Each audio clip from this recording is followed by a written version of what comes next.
નમસ્કાર, આપ જો રહ્યા છો સંદેશ ન્યૂઝ। હું છું આપની સાથે કૃષ્ણા। સુરત શિવશક્તિ ટેક્સટાઇલ માર્કેટમાં ફરી એકવાર આગ ફાટી નીકળી છે। શિવશક્તિ ટેક્સટાઇલ માર્કેટનું કોમ્પ્લેક્સ આગની ઝપેટમાં આવી ગયું। આગમાં ફાયરનો એક જવાન ફસાઈ ગયો છે। ફાયરના જવાનને બહાર કાઢવા માટે મથામણ થઈ રહી છે। આગ બેકાબુ બનતા ધુમાડા દૂર દૂર સુધી દેખાયા। સતત બીજા દિવસે ટેક્સટાઇલ માર્કેટમાં આગ ફાટી નીકળી। 20 થી વધારે ફાયરના વાહનો ઘટના સ્થળે પહોંચ્યા છે। ફાયર ફાઇટર્સની ટીમ દ્વારા આગને બુઝાવવાની કોશિશ કરાઈ રહી છે। છેલ્લા 3 કલાક કરતા પણ વધુ સમય થઈ ગયો। આગ પર કાબુ મેળવવાના પ્રયાસો થઈ રહ્યા છે। કરોડો રૂપિયાનું આ આગમાં નુકસાન થયું છે। વેપારીઓ નુકસાન જોઈને રડી રહ્યા છે। ઘટનાને લઈને મેયર દક્ષેશ મેવાણી પણ ઘટના સ્થળે પહોંચ્યા હતા। દક્ષેશ માવાણી ઘટના સ્થળે પહોંચ્યા હતા। ઇલેક્ટ્રિક સ્વિચ ચાલુ કરતા આગ લાગી તેવું તેમણે કહ્યું। આગ પર 80% કાબુ લઈ લેવાયો છે। ફાયરના પૂરતા સાધનો હોવાનો પણ તેમણે દાવો કર્યો છે।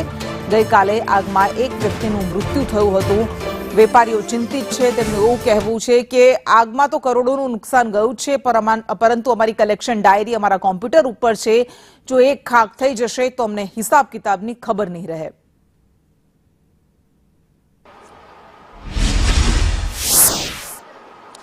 સુરતની શિવશક્તિ માર્કેટમાં લાગેલી આગ છે તે હજુ પણ કાબુમાં નથી આવી। 12 વાગ્યાથી ઉપરનો સમય થઈ ચૂક્યો છે અને આગ છે તે હજી પણ વિકરાળ સ્વરૂપ ધારણ કરીને જોઈ શકાય છે કે કઈ રીતના અત્યારે પહેલા જે કહેવાય કે જમણી બાજુ આ ધુમાડા દેખાતા હતા, હવે ડાબી બાજુ દેખાઈ રહ્યા છે અને તમામ માળ પર આગ છે તે પસરી ગઈ છે અને તમામ દુકાન છે તે આગની ચપેટમાં આવી ગઈ છે। 8 વાગ્યાના સમયની આસપાસ આ આગ લાગી હતી અને અત્યારે 4 કલાક સમય વીતી જવા છતાં પણ આગ કાબુમાં નથી આવી રહી।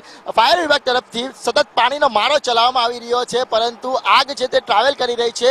એક દુકાનમાંથી બીજી દુકાનમાં જઈ રહી છે। જોઈ શકાય છે કે કઈ રીતના મોટે ધુમાડાના ગોટા દેખાઈ રહ્યા છે। તે સુરત શહેરની 4 થી 5 કિલોમીટરની રેન્જમાં પણ આગ ધુમાડાના ગોટા દેખાઈ રહ્યા છે। જે રીતના આગ લાગી હતી ગઈકાલે જે આગનો બનાવ બન્યો હતો ત્યારે વહેલી સવારે ફરીથી કોઈ કારણસર 8 વાગ્યાના આસપાસ આ આગ લાગી હતી અને ફાયર વિભાગને જાણકારી આપવામાં આવી હતી। ગઈકાલે જે આગ લાગી હતી તે શોર્ટ સર્કિટના કારણે આગ લાગી હતી અને જેમાં એક વ્યક્તિનું મોત પણ થયું હતું, પરંતુ શિવશક્તિ માર્કેટમાં ફરીથી આગ લાગી અને આગે છે તે વિકરાળ સ્વરૂપ ધારણ કર્યું છે અને જે કહેવાય કે ફાયર વિભાગ તરફથી મેજર કોલ પણ જાહેર કરવામાં આવ્યો છે। ફાયરની 20 થી વધુ ગાડીઓ છે અત્યારે સતત આગ પર જે કહેવાય કે પાણીનો મારો ચલાવી રહી છે અને આગને જે કાબુમાં લેવાના પ્રયાસો કરી રહ્યા છે, પરંતુ આગ છે તે કાબુમાં નથી આવી રહી।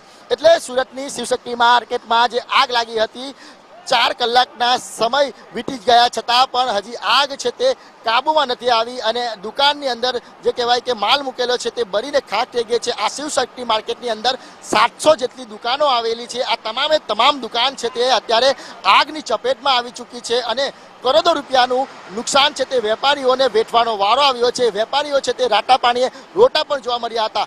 આગ છે તે હજી પણ કાબુમાં નહીં આવી શકે, કારણ કે જે કાપડનો માલ છે એ સતત જે કહેવાય કે બળી રહ્યો છે અને જે કહેવાય કે તેના કારણે જ જે આજુબાજુની દુકાનમાં પણ આગ છે તે વિકરાળ બની રહી છે। કેમેરા પર્સન અજીત પટેલ સાથે મનીષ પરમાર, સંદેશ ન્યૂઝ, સુરત।